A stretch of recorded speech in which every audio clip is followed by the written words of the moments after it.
भद्रं कर्णेभिः श्रीरामदेवाः भद्रं पश्येमाक्षभिर्यजत्राः स्त्रैरङ्गैस्तुष्टवान् सस्तनूभिः वशीमधीवहितं रायुः। ॐ शान्ति शान्ति शान्तिः। ॐ शस्त्र इन्द्रो वृद्धश्रवाः स्वस्ति नः पूषा विश्ववेदाः स्वस्ति नस्ताक्षर्यो वरिष्ठनेमिः स्वस्ति नो बृहस्पतिर्दधातु। ॐ शान्तिः शान्तिः शान्तिः।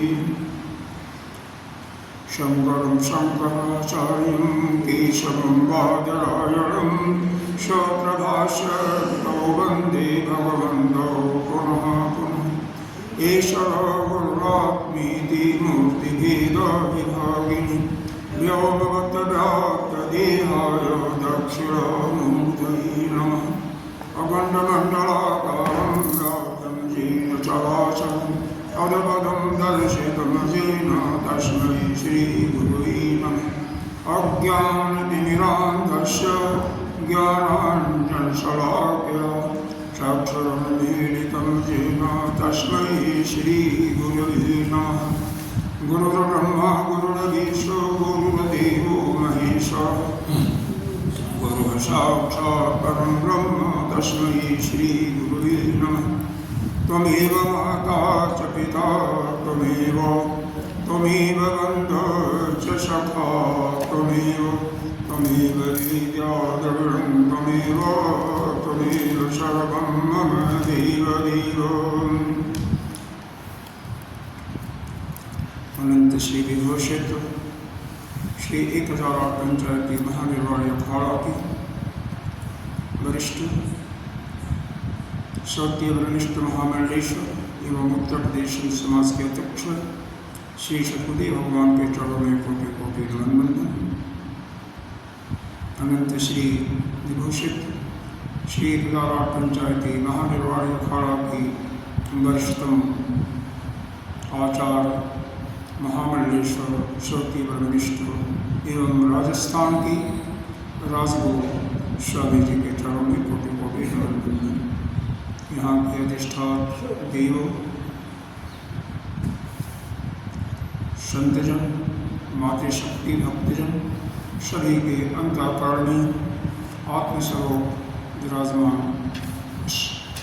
ब्रह्म को प्रणाम करते हैं। हम अथर्ववेदी मांडव्योपनिषद का चतुर्थ पाद यानी अला शांति प्रकरण पर विचार कर रहे हैं। इसके 19 कारिका तो कल हो गया था। 20वीं कारिका में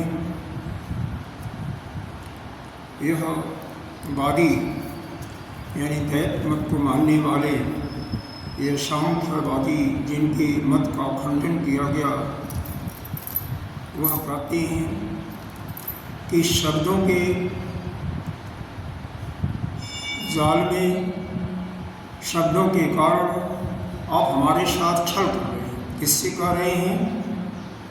वेदांतियों से, अद्वैत मत मानने वालों से। यह ठीक नहीं है। आपने इसको ऐसे छल पूर्वक कह दिया कि जैसे पुत्र से पिता की उत्पत्ति होती है या सिंहवत विशालवत, जैसे सिंह में पहला शब्द कौन है और अशब्द कौन है।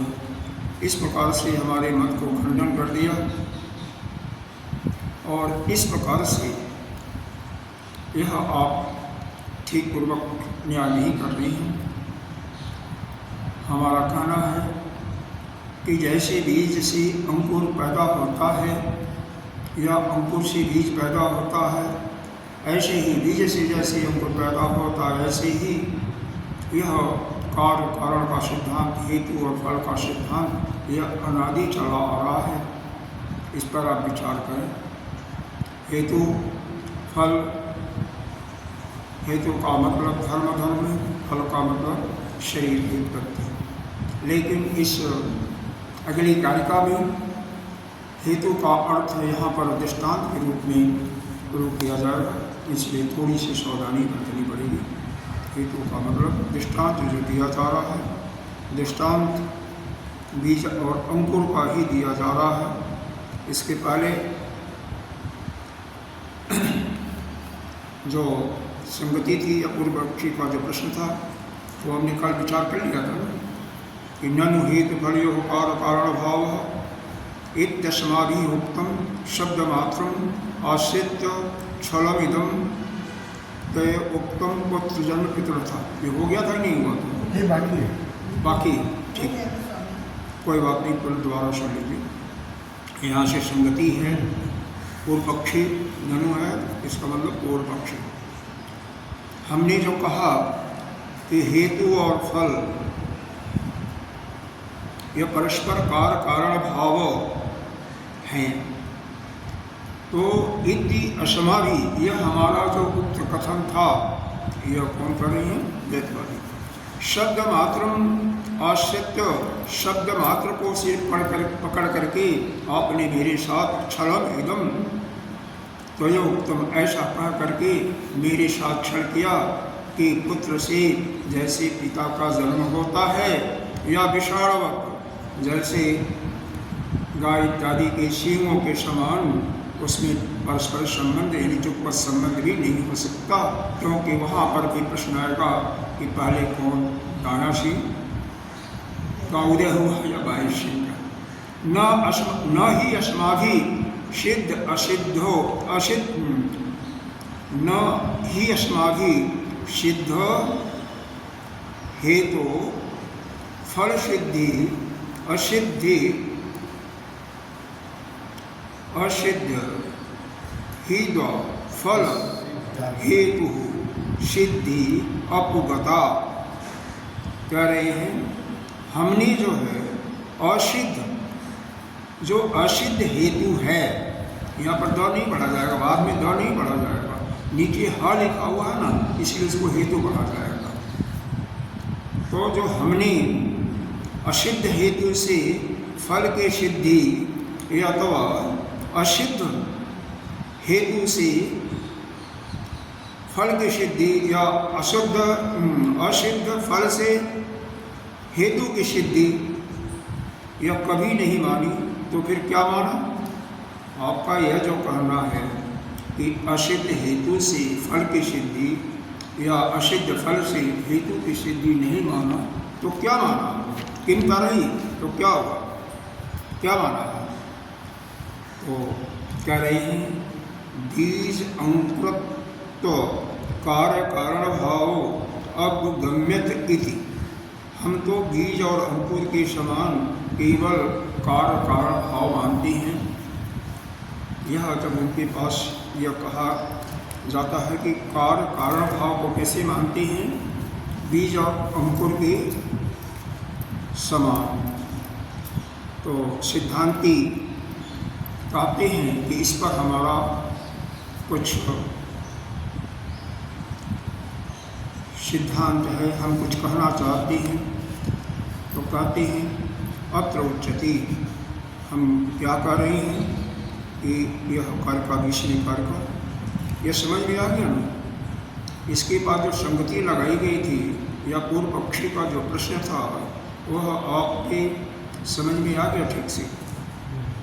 अभी जो पढ़ा है 5-6 महीने वह प्रश्न समझ में आ गया ना, कोई शंका तो नहीं है, क्योंकि शायद कल भी मैंने बताया था इसको। बीज अंकुर आक्षो दृष्टांत, आक्षो माने कहा हुआ या प्रसिद्ध, हाँ, बीज अंकुराक्षो दृष्टांत सदा साध्य समोहीश न ही साध्य समो हेतु सिद्धौ साधस्य जिज्यति। यहाँ पर एक शब्द आया है साध्य समो।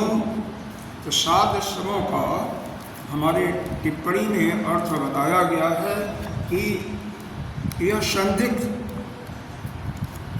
इसको ठीक ठीक न लेते हुए, बल्कि इसको बताया गया है इसमें संदिग्ध है, संदिग्ध है।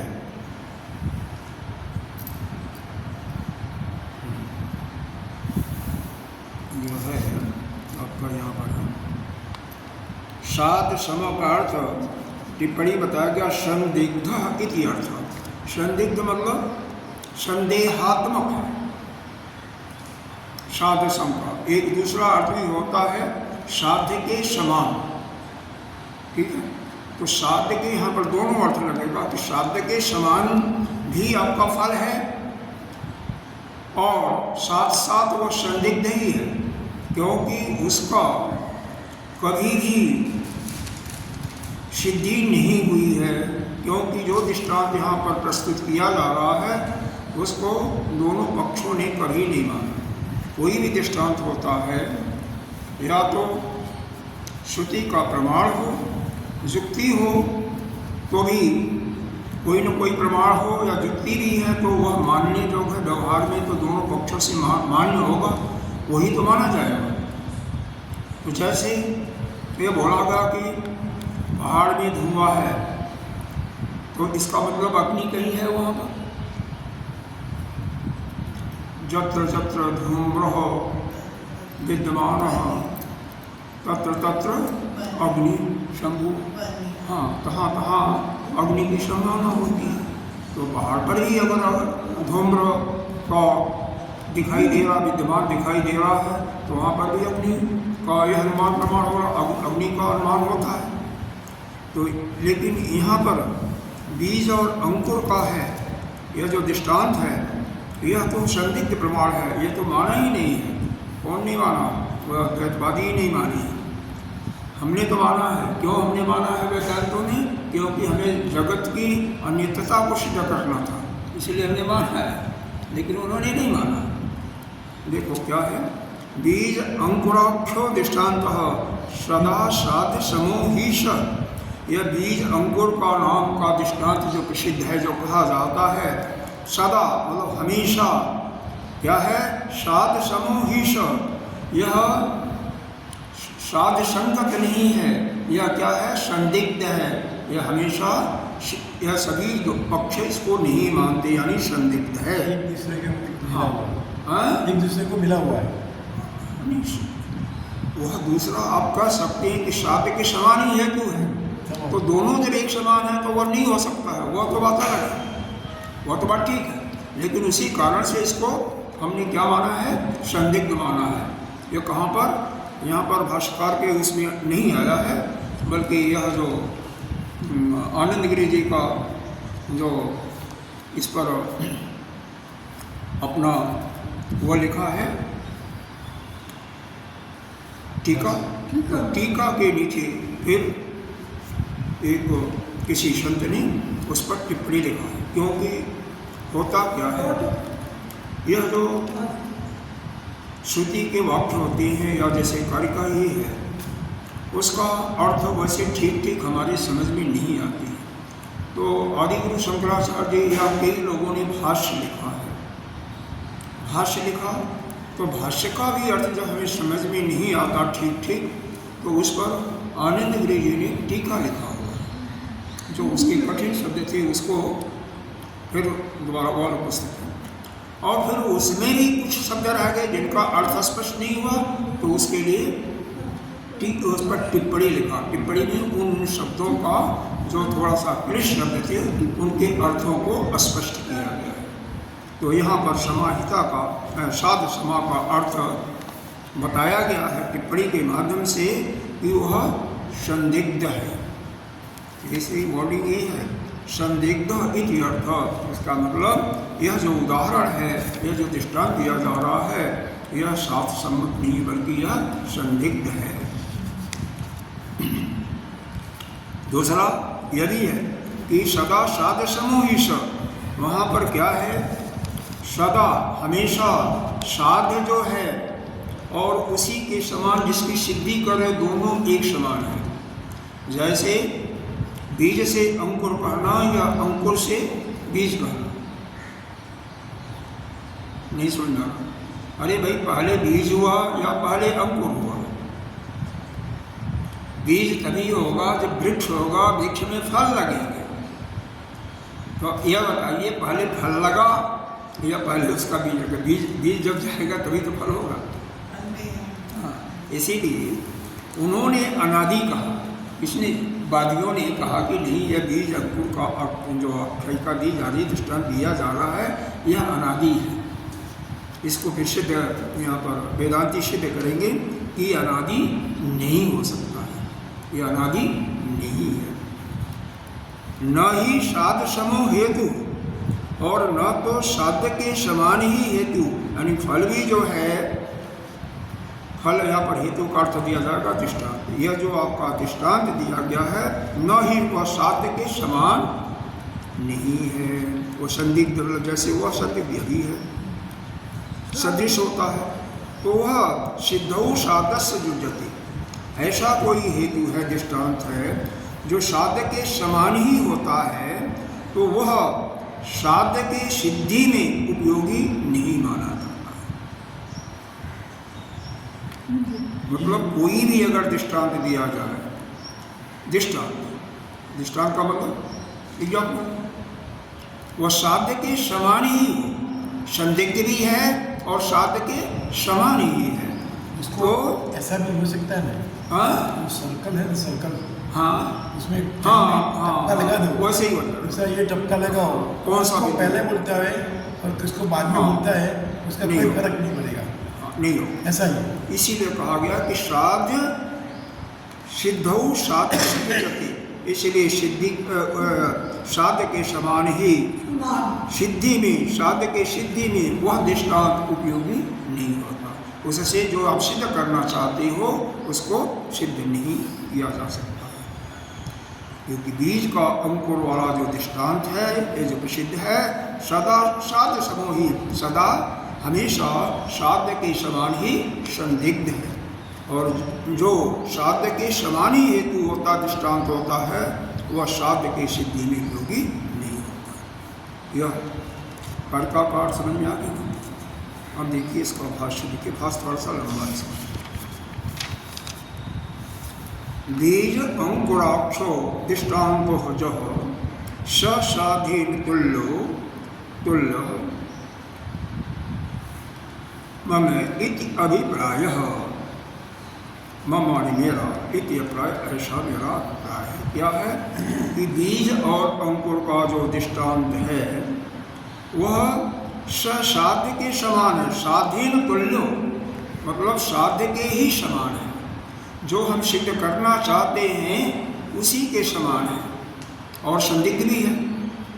यह मेरा अभिप्राय है, यह मैं मानता हूँ। कौन कह रहा है? यह वेदांती कह रहे हैं, सिद्धांत पक्ष वाला। ननु यदि कहो कि प्रत्यक्ष कार्य कारण अभाव बीज अंकुर अनादि, यदि आप यह कहते हो कि यह प्रत्यक्ष ही, यह अंकुर और बीज अंकुर जो है, इसमें कार्य कारण भाव जो है यह अनादि है। अगर आप यह कहते हो कि अनादि है, यह क्योंकि यह सिद्ध करना सिद्ध हो ही नहीं सकता कि बीज पहले आया या अंकुर पहले आया। बीज पहले आया, अरे वास्तव में तो सृष्टि की उत्पत्ति ही नहीं है, तो वहाँ से वेदांती इसको खंडन करते हैं ना। सृष्टि की उत्पत्ति नहीं है, केवल यह कल्पित सत्ता है, प्रथा है, सृष्टि ही जगत है। केवल हम इस ब्रह्म से ही सृष्टि की उत्पत्ति हमारे श्रुतियों में कई जगह किया हुआ है। तैत्तिरीय उपनिषद में भी, ब्रह्म उपनिषद में भी, मुंडक उपनिषद में भी बहुत हल्का सा किया हुआ है। लेकिन इसका अभिप्राय क्या है? सिर्फ यह आपको ब्रह्म के बारे में लखाना, ब्रह्म के बारे में बताना। जैसे कोई सज्जन आए किसी गांव में कि अमुक पंडित जी के पास में जाना है, यहाँ पर तो श्रुति में जो सिद्धांत दृष्टांत दिया हुआ है देवदत्त नामक एक ब्रह्मज्ञानी का, तो हम सिर्फ बता रहे हैं आपको किसी के यहाँ जाना है। तो अब एक ही समान मान लो मकान बने हुए हैं वहाँ पर, तो कैसे बताया जाएगा? उसी समय एक कौवा बैठ जाता है उनके घर के किसी स्थान पर, तो कहते हैं देखो वो जो कौवा बैठा है ना, कौवा, हालांकि यहाँ पर तो अज्ञान का प्रतीक है, ज्ञान को मिटाने के लिए सब दृष्टांत दिया गया है। कौवा बैठा है वही उस पंडित जी का घर है, वही देवदत्त का घर है। हाँ, जो कि कोई ज़रूरी नहीं हमेशा रहने वाला है, थोड़े समय के लिए रहेगा, लेकिन अभी तो देख लीजिए। इसी प्रकार से यह संसार जो है ना, अज्ञान के कारण हम संसार को देख रहे हैं। सुषुप्ति में संसार है क्या? जगत है क्या? नहीं है ना। गाड़ी निद्रा आ जाती, संसार गायब हो जाता है, तो कहाँ संसार है? फिर भी इसको समझाने के लिए जगत की उत्पत्ति श्रुति माँ ने भी बताया है, लेकिन सिर्फ उनका लक्ष्य, उनका सिद्धांत जगत की उत्पत्ति बताना नहीं है, बल्कि वहाँ पर व्यावर्त करके और अपवाद कर दिया गया। एक बार बताया गया, फिर उसको नकार दिया गया, केवल ब्रह्म को, सत्ता को अच्छी तरह से समझाने के लिए, और कुछ नहीं। खैर आइए, कहाँ चल रहे थे? ये भी अलाप जैसा ही है। ननु प्रत्यक्ष, ये जो सर्कल बना ना, जब हाँ कारका है देखो, वो अलाप जो है ना, अलाप जो सर्कल रहता है ना, हाँ। जिधर से चालू करो जन्म और जिधर से चालू करो मृत्यु, वो अरे ठीक है, मैं मान रहा हूँ उसको, लेकिन उसी तरह से इसको बताया गया है। हाँ। तो यहाँ पर चूँकि यह स्वाध्याय का प्रकरण है, तो जो है जैसे प्रत्येक शब्द का अर्थ या प्रत्येक वाक्यों का अर्थ यह हमारा समझाना है।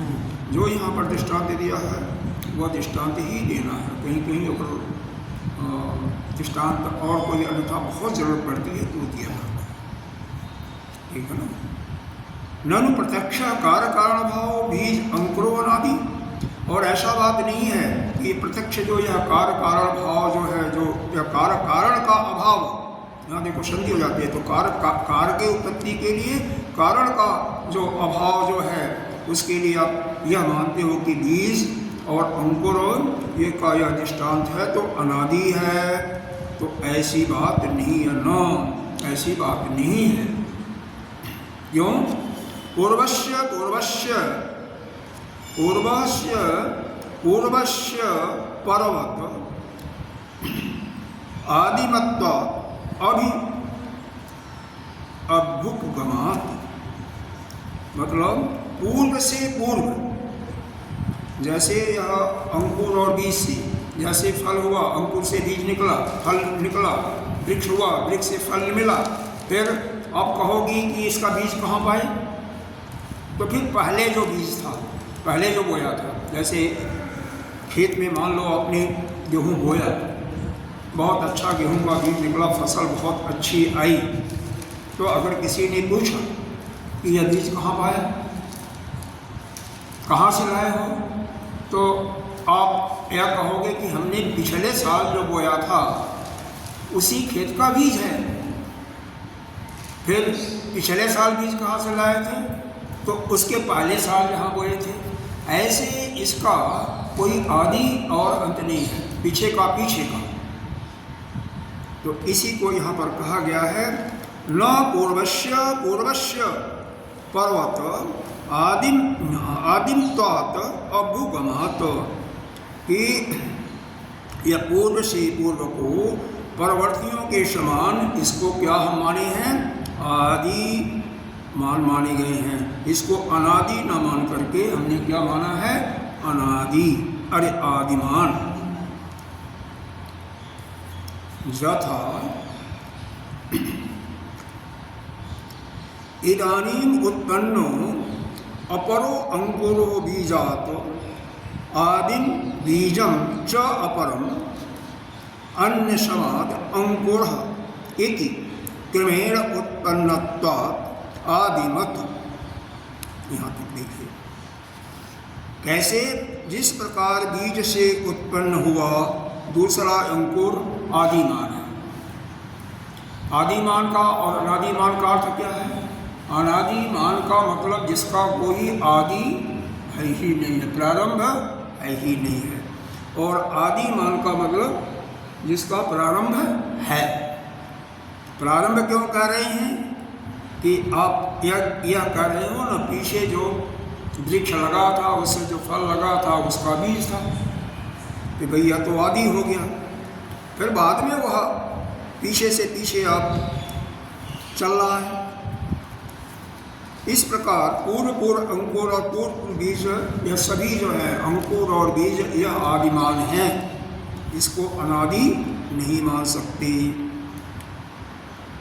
एक जैसे कैसे इसको समझोगे, असल में खंडन किया गया है। जैसे भागीरथी नाम हो गया गंगा जी का, तो गंगा जी में जल का प्रवाह क्या चल रहा है? वह अनवरत चल रहा है, अनवरत चल रहा है। गंगा जी के जल की धारा जो है लगातार चल रही है, तो वह धारा जो है वह अनवरत है। जो उसमें धारा बह रही है वह अनवरत है।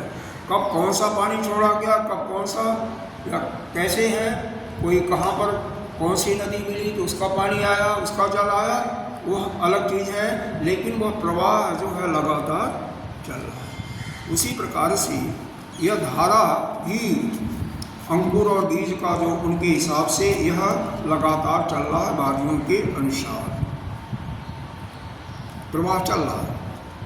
लेकिन सिद्धांती पक्ष इसको नहीं मानेगा, खंडन कर रहा है। इसको देखिए, यही कह रहे हैं यथा इदानीम उत्पन्नो, यथा इस प्रकार से जो अंकुर से बीज उत्पन्न हुआ, और दूसरा आदिम बीजम च अपरस्य अस्मात् अंकुरो इति, अपर माने दूसरा, इस अंकुर से दूसरा बीज हुआ, क्रमशः क्रमेण क्रमपूर्वक अन्नत्वादि आदिमत, तो दूसरा जो बीज हुआ वह भी आदिमत है। एवं पूर्व अंकुरो बीजम, इस प्रकार से पहले और पहले है चलता रहेगा ना, पहले कौन हुआ फिर पहले कौन हुआ, ये बता रहा। अंकुरो बीजम च पूर्व, अंकुर और बीज जो पहले के पहले हैं, पूर्वम आदिम आदिमेव इति प्रत्येकं सर्वस्य बीज अंकुरः जातस्य आदिमत्वात् कश्चित् अपि अनादित्वात् अनुत्पत्ति। यह संपूर्ण पहले से पहले बीज हुआ और फिर अंकुर हुआ, फिर अंकुर से बीज हुआ, बीज से अंकुर, इस प्रकार से यह सभी जो है आदिमान हैं, यानी सभी प्रारंभ होने वाले हैं। इसके कारण किसी का भी अनादि मानना, यदि हो गया अंत में कश्चित कभी भी अनादितम अनुपत्ति, अनादि का मानना, उसकी उत्पत्ति मानना यह ठीक नहीं है, यह असंभव है। एवं हेतु फलाना, क्योंकि यही ना हेतु फल के विषय में भी समझना चाहिए। है क्या इसका कोई न ओर छोड़ तो नहीं है, कोई इसको सिद्ध नहीं कर सकते। जैसे पिता की संतान है, पिता की संतान हुआ तो पिता कब पैदा हुए, किससे पैदा हुए, अपने पिता से, फिर वो पिता, ऐसे चलता रहता, सृष्टि चल रही है। वैसे ही यहाँ पर बीज से अंकुर हुआ, तो पहला बीज कहाँ से हुआ, पिछले वृक्ष का बीज था, फिर वह पिछले बीज का, लेकिन एक जो है वह आदिमान है, उनका प्रारंभ है, उनका प्रारंभ निश्चित है, इसलिए उसको हम अनादि नहीं कर सकते। यहाँ पर यही तर्क दिया गया है, यही न्याय एवं हेतु फलाना, यही न्याय हेतु फल के विषय में भी आपको समझना चाहिए। ऐसा सिद्धांती पक्ष कर रहा है, यही समझना चाहिए, आपको अलग इसकी सत्ता नहीं लेनी चाहिए। जहाँ पर इस प्रकार से यह खंडन होता है ना, शब्द तो गंभीर नहीं होता, लेकिन अपनी बुद्धि में यह ठीक रूप से समाज आए उसमें थोड़ी सी दिक्कत होती है। कभी हो सकती है कि आप लोगों की प्रतिभा खुली हुई है, समझ में आ रहा तो देखो, क्योंकि पूरा औलाद शादी प्रकरण जो है इसमें एक दूसरे के मत का खंडन है। कौन है? वादी और सिद्धांती, वादी और प्रतिवादी। एक का कहना कुछ है, दूसरा उसके मत को खंडन करना। खंडन करने में क्या होता है? दूसरे के मत को अगर हमें काटना है तो तर्क देना होगा। तर्क जो होगा वह न्याय संगत ही होना चाहिए। तो यह तर्क दिया जा रहा है। तो ये बीज और उसमें से फूटा हुआ अंकुर, हाँ, है वो सर्कल है। सर्कल तो है, तो वो हमें दिखाई पड़ रहा है। ये अनादि है। हाँ, सर्कल यह वादी यही कह रहा है कि यह अनादि है। हाँ, ठीक है, अनादि है। लेकिन सिद्धांती पक्ष यह कह रहा है कि बीज से अंकुर हुआ, फिर अंकुर से उसके पहले बीज हुआ, तो चूंकि बीज से अंकुर हुआ वह अनादि न होकर के आदिमान है, तो उससे पहले वाला भी आदिमान है, उससे पहले वाला भी आदिमान है, इसलिए इसको हम अनादि नहीं मान सकते। क्यों? अब वो उनकी मर्जी, ठीक है, नहीं माना उन्होंने, क्योंकि आदिमान जो है आदि से अनादि हम नहीं कर सकते। एक जो आदि मान रहे हो असल में उन्होंने ही इसको नहीं माना है कि वादिमान द्वैतवादियों ने ही, अनादि एक ही है। हाँ, द्वैतवादियों ने ही सृष्टि के जगत की उत्पत्ति को अनादि नहीं माना है, इसीलिए उनके मत द्वारा ही उसका खंडन किया जा रहा है ना,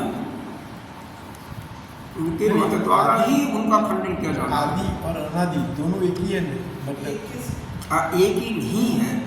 अनादि का कोई जड़ नहीं है, न तो उसके जन्म का कुछ पता, न कोई अंत का पता। ठीक है, उसको होता है तो अनादि हम कहते हैं। लेकिन इस सिद्धांत को चूंकि जगत सत्य है, ऐसा उनके दृष्टि में कि जगत सत्य है, द्वैतवादियों के मत में जगत सत्य है, तो उसको अनादि नहीं माना। जब एक जगह आप उसको अनादि नहीं मान रहे हो तो दूसरे जगह कैसे अपने मत को तर्क करने, अपने मत को सिद्ध करने के लिए मानोगे क्या? एक जगह तो आपने खंडन किया नहीं, अनादि नहीं है, जगत सत्य है। सिद्धांती पक्ष ने इसको अनादि मान करके, क्योंकि इनको तो जगत को कल्पित सिद्ध करना ही है, कल्पित ही है, इसलिए इसको सिद्धांती पक्ष ने अनादि माना है। लेकिन इन्होंने, वादियों ने ऐसा नहीं माना है। वहाँ पर तो वादियों ने अनादि नहीं माना है जगत को, क्योंकि जगत को, जगत की सत्ता उनको स्वीकार है। उनकी दृष्टि में जगत अलग है और वह ब्रह्म अलग है, दो सत्ता मानी है ना। तो जब एक जगह आप कहोगे कि नहीं यह आम है, तो दूसरे जगह उसको अंगूर कैसे कर सकते हो? नहीं कर सकते हो ना। इसीलिए सिद्धांत पक्ष उनके मत का खंडन कर। सिद्धांत का मतलब आप जैसे जो कर रहे हो वही हमेशा बने रहो ना। यह थोड़ी है कि जब अपना आया तो मीठा मीठा पक, कड़वा कड़वा, अरे मीठा मीठा तो खा गया, कड़वा कड़वा निकाल दिया, ऐसा नहीं होता है। तो प्रत्येक स्थान पर आपको एक जैसे करना है। सिद्धांत उसी कहते हैं। सिद्धांत वही रहता है जो कि हर समय एक समान होता है। अपने मत को सिद्ध करने के लिए सिद्धांत अलग नहीं बनता है। एक जगह आपने जब स्वीकार कर लिया है तो वह दूसरी जगह आप उसको उसी मत को नहीं। तर्की हुआ, हाँ, तर्की हुआ ना, तर्क है आपके, तर्की है। और क्या बताया जा रहा है? तर्क पहले ही बता दिया, केवल यहाँ पर तर्क है। एक के मत को दूसरे मत, जो नियम है तर्क, जो उसमें सिद्धांत बना हुआ है, जो सिद्ध है, उसी के द्वारा काटा जाना है, और कुछ नहीं है। अतः बीज अंकुर संतत अनादिमत्वम इति चेत, यदि यह कहिए कि बीज अंकुर की परंपरा, बीज अंकुर संतति शब्द आया है ना, संतति, बीज अंकुर की बात क्या है? संतति। संतति का मतलब है परंपरा, परंपरा, परंपरा। अनादि अनादिम त्वम इति चेत, अगर अनादि हो सकती है तो न एकत्व अनुपत्ति, तो ऐसा कहना भी ठीक नहीं है, क्योंकि इसको हमने एकत्व नहीं माना गया, उसका एकत्व न अनुपत्ति, एकत्व उसका नहीं माना गया।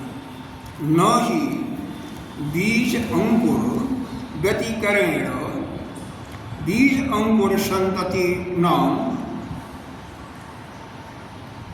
एक नाम एक अभ्युपगम्यति हेतु फल संतितवा तत् अनादित्व वादिभी।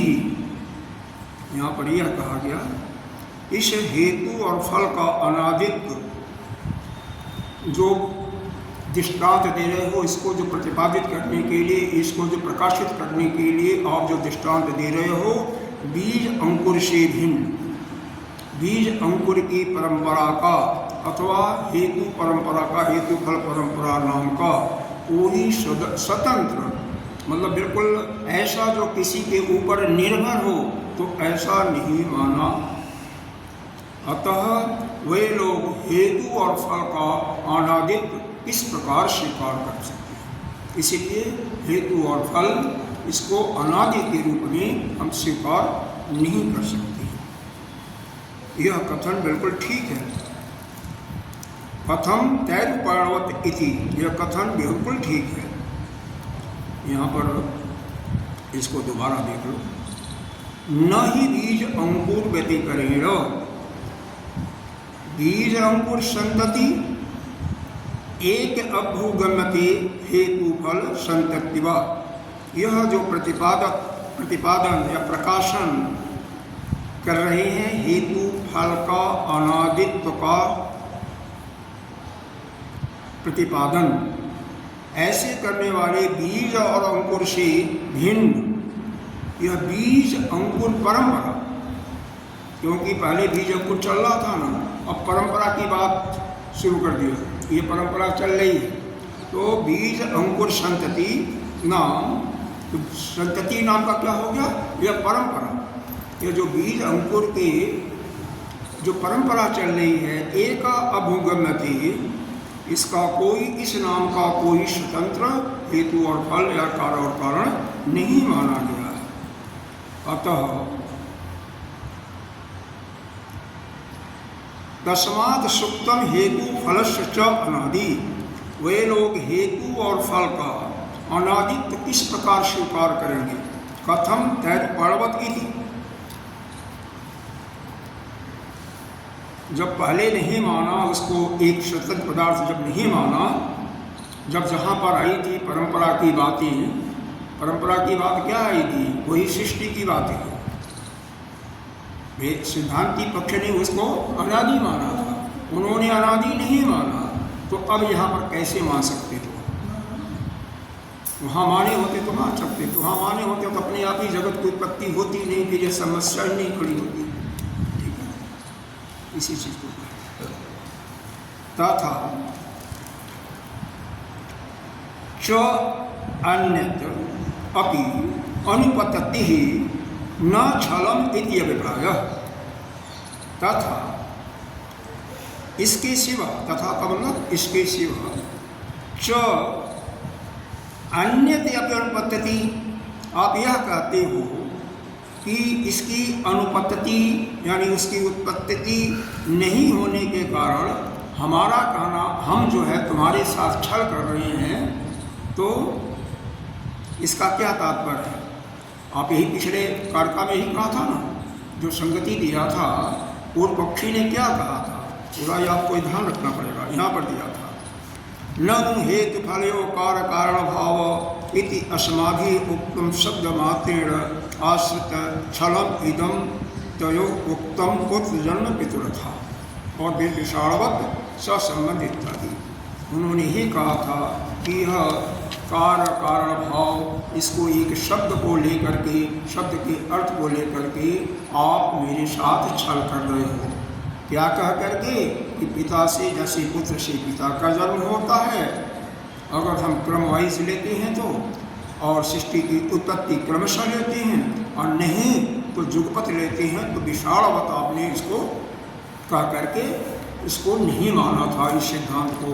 तो उसी सिद्धांत के लिए उसी बात पर यह कहते हैं कि तस्मात् वे लोग हेतु और फल इसका अनादि कथम तैरुपद, किस प्रकार से इसको आप हेतु और फल को अनादि कह सकते हो, जबकि आपने पहले हेतु और फल का परंपरा का एक अलग स्वतंत्र पदार्थ माना नहीं। जब वो माने होते तो यहाँ पर निषिद्ध हो जाता है। तथा यह जो आपका कहना है कि यह शब्द को लेकर के हम छल कर रहे हैं, तो ऐसा कोई हमारा अभिप्राय नहीं है। हम कोई आपके साथ छल नहीं कर रहे। न च लोके साध सम हेतु, और इसका यह तात्पर्य है कि लोक में साध सिद्धो सिद्धि निमित्तम प्रजते प्रमाण कुशलई इति अर्थ। समाज में क्या होता है, जो प्रमाण के कुशल हैं यानी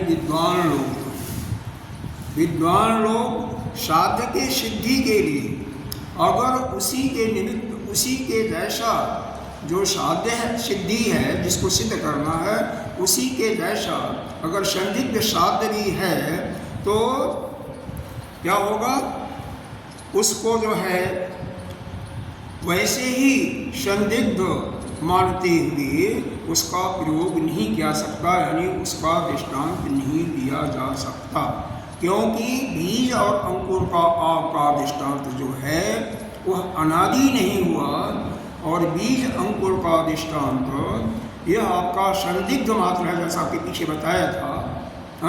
यह संदिग्ध है।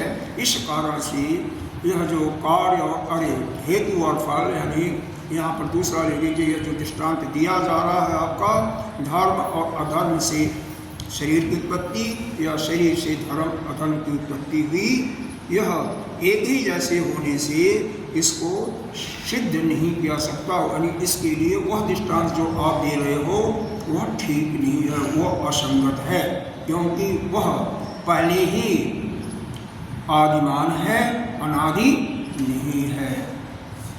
और दूसरी बात, मतलब उनके तर्क द्वारा ही जो कभी पहले दिया गया था, कभी परंपरा यह दिया गया था कि यह जो परंपरागत चल रहा है परंपरा, उससे यह जो कोई हेतु फल है तो इसकी जो उत्पत्ति है इसकी सत्ता को अलग नहीं माना था, उसी को लेकर के यहाँ पर कहा गया कि जब उसको अनादि करे सेपरेट नहीं माना गया तो उसको अनादि हम सिद्ध कैसे कर सकते हैं। कैसे आप यहाँ पर कह रहे हो कि अनादि है। और कोई भी विद्वान पुरुष होगा तो जहाँ पर साध्य और सिद्ध और साध्य और जो प्रमाण दिया जा रहा है जो उसका फल है, दोनों अगर एक ही जैसा हो और संदिग्ध हो, उसका जो दृष्टांत दिया जा रहा है वो भी संदिग्ध है, तो उसको कैसे मान सकते हैं। हेतु इति दृष्टांतो अत्र अभिप्रेत। यहाँ पर हेतु शब्द का अर्थ दिया गया कि हेतु का तात्पर्य है दृष्टांतो, दृष्टांत। इसीलिए यहाँ पर हम हेतु शब्द का कई जगह अर्थ यहाँ पर इस कारिका में, केवल इसी कारिका में क्या लगाया, दृष्टांतो गमत्वातो, जिसका यह ज्ञापक है। प्रकृतो ही दृष्टांतो न हेतु इति। यहाँ दृष्टांत का प्रकरण भी है, हेतु का भी। तो कहने का प्राय है जहाँ पर जिसका प्रकरण चल रहा है उसी की चर्चा होती है। यहाँ पर दृष्टांत का बात हो रहा है, दृष्टांत का प्रकरण चल रहा है, इसलिए हेतु का अर्थ जो हम धर्म अधर्म पीछे कारिकाओं में लगाए थे वह ठीक नहीं है। यहाँ पर जहाँ पर भी हेतु शब्द आया है उसका मतलब यही है कि यह जो दृष्टांत दिया जा रहा है, यह दृष्टांत बीज और अंकुर का दृष्टांत है। बीज और अंकुर का दृष्टांत किसके लिए, यह क्यों दिया गया? इसीलिए कि धर्म अधर्म से पीछे जो कारिका चली आ रही है, 2-3 कारिकाओं से चली आ रही है, 16-17 कारिका चली आ रही है, कि धर्म अधर्म से शरीर पैदा हुआ या शरीर से धर्म अधर्म पैदा हुआ। निश्चित रूप से शरीर से ही धर्म अधर्म होता है, शरीर भी धर्म अधर्म से होता है, यही पीछे बताया गया था। तो यह जो इसके लिए जो दृष्टांत दिया जा रहा है, आप दे रहे हो किसका? बीज और अंकुर का। बीज है तो बीज से अंकुर बना, तो बीज से अंकुर बना तो उसके पहले पूर्ववत भी वह बीज कहाँ से आया? पिछला जो अंकुर था, पिछला जो फल लगा था उससे आया। तो यह क्या हो गया? आदिमान, मतलब यह अनादि नहीं हुआ, यह आदिमान है। उसके पहले भी बीज से अंकुर, वह भी आदिमान है, क्योंकि इसको आपने ही अनादि नहीं माना है। क्यों? यह संतति यानी परंपरा जो इनकी चली आ रही, जैसे जल का धारा का प्रवाह चल रहा है, वो क्या है? अनादि है ना, जल का प्रवाह अनादि है। तो आपने इसको अनादि स्वीकार नहीं किया है, आपने इसके अस्तित्व को अलग स्वीकार किया है, तो इसको अनादित्व यहाँ पर कैसे कर सकते हो? भाई जब एक बार आपने किसी चीज़ को नकार दिया तो यहाँ पर कैसे आप स्वीकार कर सकते हो, कैसे हाँ कर सकते हो? कई बार ऐसे ही होता है कि वादी प्रतिवादी कोई भी अपने ही मत से, जो उसका सिद्धांत था, जो उसने पहले बयान दिया हुआ है, उसी से उसका खंडन हो जाता है।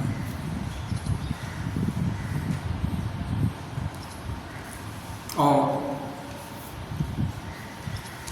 जैसे कोर्ट में लीजिए तो अकेले पीछे के पीछे का सब कुछ रखते हैं कि कहीं कोई ऐसी तर्क दिया गया है वादी की तरफ से या प्रतिवादी की तरफ से, तो उसको ले करके उन्हीं के मत से उसको खंडन कर देते हैं, उसको सिद्ध कर देते हैं। ऐसे ही यहाँ पर भी सिद्धांत के पक्ष वादियों के पहले का जो कथन था, जो उनका सिद्धांत था, उसी के माध्यम से, उसी के अनुसार उनके सिद्धांत का खंडन किया।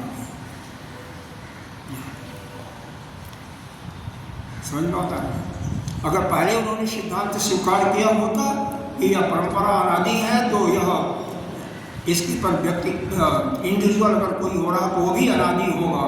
अगर ऐसा स्वीकार किया होता तो जगत की उत्पत्ति का कोई प्रश्न ही नहीं होता, और दैत पहले ही सिद्ध हो गया होता, तो कोई दैतवाद होता ही नहीं। दैतवाद का जो सिद्धांत चला वो होता ही नहीं, तो कोई बात ही नहीं आती। हम यानी सिद्धांती पक्ष दैतवाद को मानता है किसके लिए? व्यवहार के लिए, व्यवहारिक सत्ता के रूप में मानता है, परमार्थिक सत्ता के रूप में नहीं मानता है, परमार्थिक सत्ता। और यह जो बाकी लोग हैं दैतवादी जो हैं, वह परमार्थिक रूप से उसको दैत मानते हैं, दैत और उसकी सत्ता को स्वीकार करते हैं परमार्थिक रूप से। यही दोनों में अंतर है। हमारे सिद्धांत में जहाँ भी, और हमारे सिद्धांत क्या श्रुतियों में जहाँ भी यह उद्धृत किया गया है कि इस संसार की उत्पत्ति हुई, जगत की उत्पत्ति हुई, तो इसको केवल यह व्यावृत्ति और अपवाद करके, एक अध्यारोप और फिर अपवाद करके, एक बार उसका अध्यारोपण किया और फिर अपवाद करके उसको समाप्त कर दिया। और वह जो श्रुति का जहाँ पर इस सृष्टि के बारे में है, केवल अध्यारोप और अपवाद के रूप में, केवल उस ब्रह्म की सत्ता को लखाने के लिए है। ब्रह्म की सत्ता को क्यों? आप इन इंद्रियों के द्वारा उस ब्रह्म को आप अनुभव नहीं कर सकते हो, इंद्रियों के द्वारा, बुद्धि के द्वारा नहीं कर सकते हो। इसीलिए उसकी सत्ता को लखाने के लिए ही यह जगह जगह यह दृष्टांत जगत की उत्पत्ति का दिया गया। वह केवल अध्यारोप और अपवाद मात्र है, वास्तविकता नहीं है, परमार्थिक सत्ता के रूप में नहीं दिया गया है। समझ में आता है? ये अलाहाबाद का जो प्रकरण है, उसके अंदर ब्रह्म तत्व को साबित करने के लिए ये सब, हाँ, असल में यह पहले सिद्ध किया गया है आगम प्रकरण में ही सिद्ध हो गया है कि अनादि ही है, एक ही सत्ता है, अद्वैत ही है, ब्रह्म के अतिरिक्त कुछ नहीं है। अगर आगम प्रमाण इसमें देखें तो मैं आपको दर्शा देता हूँ, लेकिन उस समय उतना कंसंट्रेशन आपका नहीं था कि वह आपको स्मृति से स्मरण होगा। अरे आगम प्रकरण में ये प्रतिज्ञा की गई है कि वह सत्ता केवल एक ही है। वैतथ्य प्रकरण में फिर उसको फिर उसको सिद्ध किया गया दूसरों के मतों को खंडन करके, कि नहीं एक है। द्वैतवादियों के मत का खंडन किया गया और कहीं द्वैतवादियों के मत का खंडन का, कहीं इसी का ब्रह्म का ही खंडन न हो जाए, इसीलिए अद्वैत प्रकरण में फिर उसको युक्तियों के द्वारा, श्रुति और युक्तियों के द्वारा उसको सिद्ध किया गया। ठीक है, तो यह कहीं अलग से नहीं है। जो पीछे इसी और इस उपनिषद में क्या, जितने भी उपनिषद में वास्तव में तो यही है। यहाँ पर केवल इस चीज़ को लिया गया, अवस्था त्रय की बात ली गई। तैत्तिरीय उपनिषद में पंचकोशों का माध्यम लिया गया। अलग अलग उपनिषदों में अलग अलग हेतु लेकर के इसकी सिद्धि हुई। बस बात तो यही है, समझाना आपको यही है कि ब्रह्म इस पूरे ब्रह्मांड में एक ही सत्ता है और वह ब्रह्म है, जो कि निर्गुणत्वाद, अनादित्वाद, अव्यय वह है। न तो कोई उसके अंदर गुण है, वह जन्म मृत्यु से परे है, वह अव्यय सत्ता है। यही आपको हर जगह बताया गया है। और जहाँ पर उसके विपरीत कोई पक्ष रखा है तो उसको श्रुतियों का ही हवाला लिया है, तो वह श्रुतियों को हम बताते हैं कि नहीं, वह वहाँ पर अध्यारोप और अपवाद के रूप में श्रुति में वर्णन किया गया है। और वास्तव में उसके पूरी श्रुति के पूरे उसको प्रकरण को देखें तो आपको सिद्ध हो जाएगा कि यहाँ पर केवल अध्यारोप और अपवाद है और वास्तव में सत्यता कुछ नहीं है। मतलब कुछ नहीं, केवल ब्रह्म को लखाने के लिए, ब्रह्म को अनुभव कराने के लिए कि ब्रह्म कौन है। अरे एक सत्ता तो है, निर्गुण निराकार सत्ता है, वही हुआ ना, निर्गुण निराकार ही। लेकिन वही दूसरे रूप में सगुण निराकार के रूप में जब माया को लेकर के आता तो उसी को भगवान कहते हैं। चाहे विष्णु के नाम से पुकारो, चाहे शिव के नाम से पुकारो, चाहे माँ जगदम्बा के नाम से पुकारो, चाहे गणेश जी के नाम से पुकारो, वही सत्ता है, एक ही सत्ता है। तो उसी को लखाया किससे जाता है? उसी को। निर्गुण निराकार को सीधे आप नहीं लखा सकते, उसका दर्शन नहीं करा सकते। इसीलिए उसी से जो सगुण निराकार है, भगवान जिसको ईश्वर कहते हो, वही जो है इस जगत की उत्पत्ति, स्थिति और प्रलय तीनों का कारण है। पुराणों में हम अलग अलग नाम से उसको प्रतिलक्षित करते हैं कि ये ब्रह्मा सृष्टि का निर्माण करते हैं, यह विष्णु जगत का पालन करते हैं और यह शिव भोले बाबा उसका संहार करते हैं। ब्रह्मा विष्णु महेश आया है, तो यह पुराणों में है। वैसे ही श्रुति में एक ही सत्ता है, वही ब्रह्म वहाँ पर निर्गुण निराकार है। और जब सगुण निराकार का सहारा लेता है, माया का सहारा लेकर के आदि शक्ति का सहारा लेता है, तो वही जो बन जाता है सगुण निराकार। वही इस जगत की सृष्टि का, उत्पत्ति का, स्थिति का और प्रलय तीनों का कारण है, अलग नहीं। ठीक है, हम समझने के लिए अलग अलग मानते हैं तो कोई बात नहीं, वो तो समझने के लिए सब कुछ मानना पड़ता है, लेकिन सत्ता एक है, एक मानना है। आप भी वही सत्ता हो, आप भी अलग नहीं हो। यही अगर मान जाओ तो फिर कल्याण हो जाए। कार्य अलग है, हाँ, उनके कार्य अलग है, कार्य भी एक ही है, आदमी करने वाला एक ही। जैसे करने वाला एक। अभी हाँ, मांडुक्य उपनिषद का ही मैं इसी के पक्ष को दे करके बात कर रहा हूँ। आपके पहले 3 अवस्था आपने अच्छी तरह से शायद समझ में आया होगा। 4 अवस्थाएं होती हैं, जागृति, स्वप्न, सुषुप्ति और तुरीय अवस्था। जागृत अवस्था का मानी देव का नाम क्या है? विश्व। विश्व है ना। वही स्वप्न अवस्था के अभिमानी देवता का नाम क्या है? तेजस। भूल गए क्या? भूल गए, याद कर लो, कोई बात नहीं। सुषुप्ति अवस्था के अभिमानी का देवता का नाम क्या है? प्राण। और इसको बाद में इस विश्व को, तेजस को, प्राज्ञ को एक ही बताया गया है तुरीयावस्था में, इसीलिए उसको प्रज्ञान घन के रूप में दिया गया। जहाँ पर जागृति अवस्था में उसको बहिष्प्रज्ञ कहा गया, स्वप्न में अंतः प्रज्ञ कहा गया और सुषुप्ति में प्रज्ञान घन कहा गया। 4 करके समझाया नहीं गया था, ध्यान नहीं आ रहा है। देखो 4 चीजें इस प्रकार से बताई गई होंगी।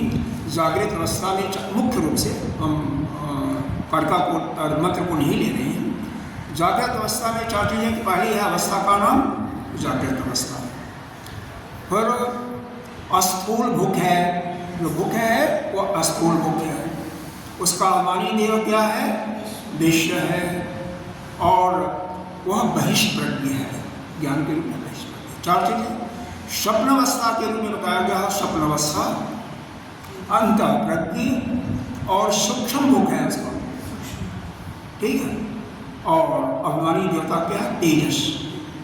सुषुप्ति में बताया गया होगा सुषुप्ति अवस्था, वह प्रज्ञान घन आनंद भूख है, वहां पर आनंद भूख है, ठीक है। इस प्रकार से अवस्थाओं का जब विवेचन किया गया, वह 3री, 4थी और 5वां मंत्र जो है, इसी मांडव उपनिषद का, पहले 2रे में तो ओंकार शब्द का और ब्रह्म शब्द का प्रतिपादन किया गया, 3री, 4था, 5वां और तुरीय अवस्था को प्रतिपादित किया गया था 7वें मंत्र से। तो देखो बात ऐसा है कि पूरा समझने के लिए पीछे का भी आपको याद रखना पड़ेगा।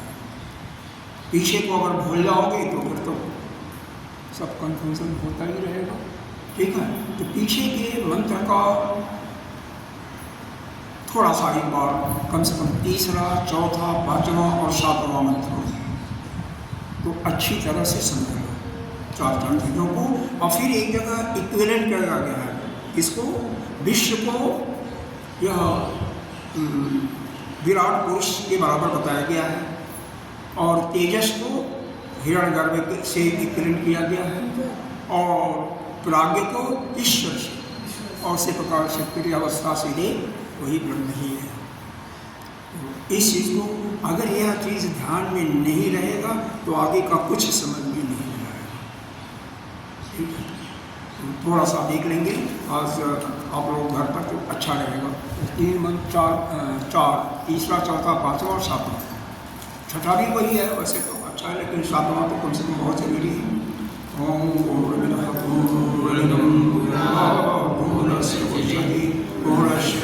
पूर्णमादाय पूर्णमेवावशिष्यते। ओम शांति शांति शांति। शंकरं